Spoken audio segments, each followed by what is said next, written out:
oras ng 8:30 ng gabi dito sa Germany. So, ayun po yung ating masarap na cassava cake, mga kamamshi. So, ayan, i-konting flex muna natin para makita nyo yung ating ginawang cassava cake, mga kamamshi. So, ayan, mag-start na tayo dito.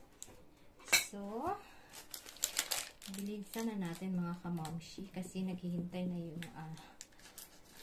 aming papa sa cassava cake na to. So, ayan, ganito lang natin siya gawin para madalian lang. So, ayan na po, mga kamamshi, ready na po kayo. So, ako din, super ready na talaga. So, cut natin siyang mabuti. So, ganyan.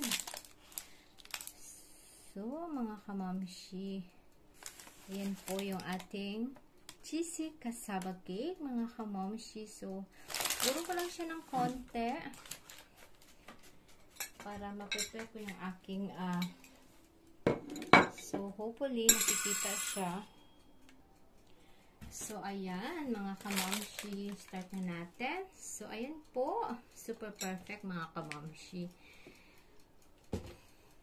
So,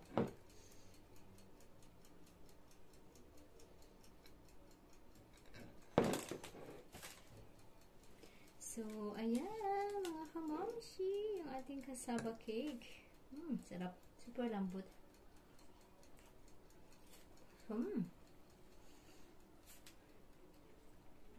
Mainit-init pa po talaga siya, mga kamamshi.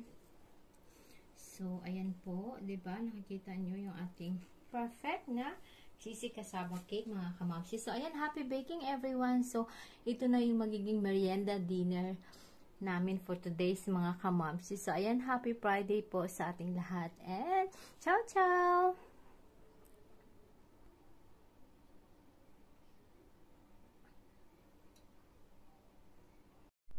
Hello, hello mga kamamshi! Baking mood tayo for today's sharing natin. And today, gagawa po tayo ng cheesy cassava cake, mga kamamshi. So, ayan na po yung ating grated na cassava. And then, after that, ilagay na natin yung ating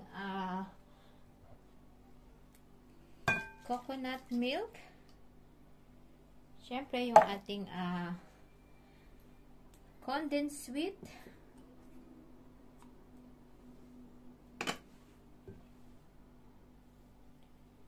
So, ayan. Add natin yung ating melted na butter. Tapos, yung ating eggs. So, mix lang po natin.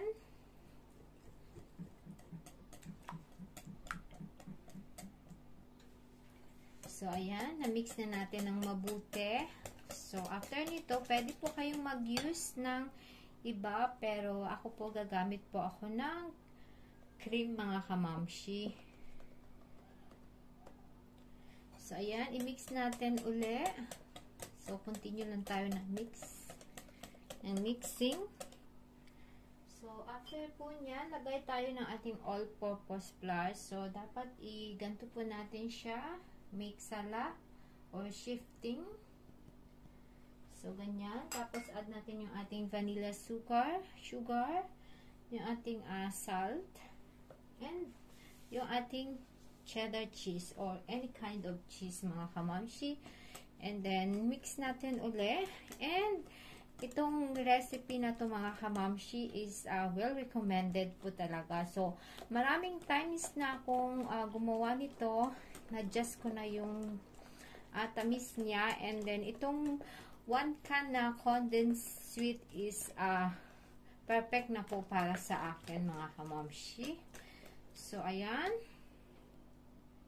So, ayan, mga kamamshi. Tapos, i-prepare na natin yung ating pan na desire na gagamitin. So, ayan po. Ito po yung pan na gagamitin ko. Pag wala kayong baking spray, pwede pong mag-grease kayo ng butter and then lagyan ng konting all-purpose na flour, mga kamamshi, para hindi po magdikit-dikit later. And then, so, ganyan lang, mga kamamshi. So, lagay na natin. So, ayan mga kamamshi, yung toppings natin dito is syempre, cheese lang po. So, maglagay kayo sa gusto nyo gaano karami mga kamamshi. And then, i-preheated na natin yung ating oven bago tayo mag-start. Sa 180 Celsius Fahrenheit, i-bake po natin siya ng 50 minutes to 1 hour mga kamamshi. So, ayan na po. So, ayan na po yung ating magiging cheesy cassava cake mga kamamshi.